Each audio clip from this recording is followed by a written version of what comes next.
चुकी है, लेकिन याद रखना मेहनत कभी मत छोड़ना, यही तुम्हारी असली ताकत है। यूसुफ उठा और घर की तरफ चल पड़ा। जब वह बस्ती के पास पहुंचा तो उसने देखा कि पहले वाला महल गायब हो चुका है और उसकी जगह एक बहुत बड़ा और शानदार महल खड़ा है। यह महल पहले वाले से 10 गुना बड़ा था। इसके चारों तरफ ऊंची दीवारें थीं।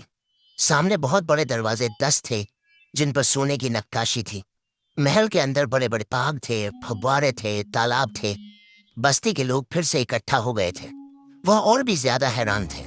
कुछ लोग कह रहे थे, यह तो बादशाहों का महल है, यूसुफ को क्या हो गया है। महल के दरवाजे पर बहुत सारे गुलाम खड़े थे। उन्होंने यूसुफ को देखा तो फौरन सलाम किया और कहा, हुजूर, मालकिन आपका इंतजार कर रही हैं। यूसुफ को अंदर ले जाया गया। महल के अंदर का मंजर देखकर यूसुफ हैरान रह गया। यह तो किसी बादशाह का महल था।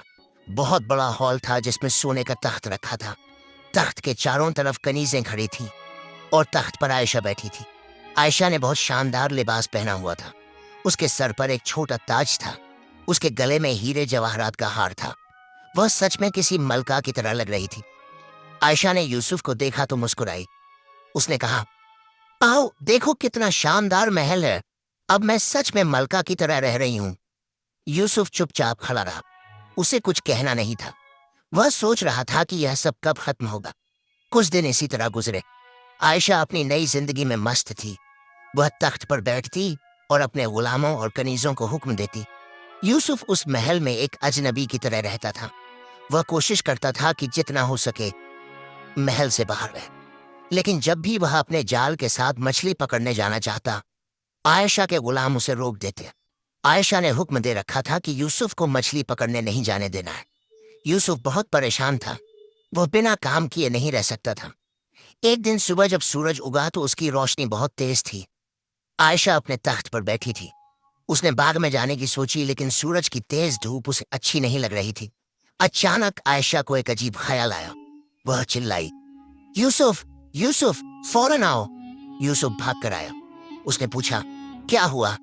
आयशा ने गुस्से में कहा, अभी और इसी वक्त उस सुनहरी मछली के पास जाओ। उससे कहो कि वह सूरज से कहे कि मेरे सामने से हट जाए। मैं बाग में जाना चाहती हूँ, लेकिन यह सूरज बहुत तेज चमक रहा है। यूसुफ को अपने कानों पर यकीन नहीं हुआ। उसने कहा, आयशा, यह तुम क्या कह रही हो? यह तो खुदाई मामला है। सूरज अल्लाह ने बनाया है। कोई परी या ताजन इसमें कैसे दखल दे सकता है? आयशा चीख कर बोली, मुझे तुम्हारी बकवास नहीं सुननी। या तो तुम जाते हो या मैं अपने गुलामों को हुक्म देती हूँ कि वह तुम्हें जबरदस्ती खींच कर ले जाए। यूसुफ ने देखा कि आयशा के गुलाम उसकी तरफ बढ़ रहे हैं। ये गुलाम बहुत ताकतवर थे और यूसुफ जानता था कि ये असल में जिन हैं जो इंसानी शक्ल में हैं। यूसुफ ने सोचा कि अब बहुत हो गया। आयशा की हद हो गई है। वह खुदाई मामलों में भी दखल देने लगी है। लेकिन फिर उसने सोचा कि शायद अल्लाह अब कोई रास्ता निकाल देगा। शायद अब आयशा को सबक मिल जाएगा। यूसुफ फिर से समंदर के किनारे गया। उसने नूरजहां को बुलाने की जरूरत नहीं पड़ी। वह पहले से ही वहां थी। नूरजहां ने दुखी आवाज में कहा, ए यूसुफ, काश कि तुम्हारी बीवी गुरूर की इस हद तक ना जाती कि वह खुदाई मामलात में भी दखल देने लगी। यूसुफ ने कहा, मुझे माफ कर दीजिए। नूरजहां ने कहा, यूसुफ, तुम्हें माफी मांगने की जरूरत नहीं। तुमने कुछ गलत नहीं किया। तुम तो बस अपनी बीवी से प्यार करते हो। लेकिन अब बहुत हो गया। उसने आगे कहा, जब तुमने मुझे बचाया था तो परस्तान की सारी परियों ने मिलकर फैसला किया था कि हम तुम्हारी मदद करेंगे। हमने सोचा था कि तुम्हारी बीवी की कुछ ख्वाहिशें पूरी कर देंगे और फिर सब ठीक हो जाएगा। लेकिन आयशा की ख्वाहिशों का कोई अंत नहीं है। नूरजहां ने कहा, और अब जो उसने मांगा है वह न सिर्फ नाकाबिल कबूल है बल्कि अल्लाह की नाफरमानी भी है। कोई भी परी या जिन खुदाई मामलों में दखल नहीं दे सकता।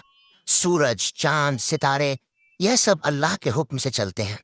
यूसुफ ने पूछा, तो अब क्या होगा? नूरजहां ने कहा, अब परस्तान ने फैसला किया है कि सब कुछ वापस पहले जैसा कर दिया जाए। तुम्हें तुम्हारी पुरानी जिंदगी में लौटा दिया जाएगा। वह महल, वह दौलत, वह सब गायब हो जाएगा। यूसुफ को राहत मिली। उसने कहा, शुक्रिया मलका, मैं तो पहले से ही अपनी पुरानी जिंदगी में लौटना चाहता था। नूरजहां ने कहा, हमें पूरा यकीन है कि तुम एक मेहनतकश इंसान हो और तुम अपनी मेहनत से फिर से अच्छे दिन देखोगे। और हमें यह भी यकीन है कि आयशा इस सबक से बहुत कुछ सीखेगी। शायद वह फिर से वही नेक दिल आयशा बन जाएगी जो पहले थी। उसने आगे कहा, और हाँ यूसुफ, हम अब भी तुम्हारे जाल में अच्छी मछलियां फंसाने में तुम्हारी मदद करेंगे, लेकिन बाकी तुम्हारी मेहनत पर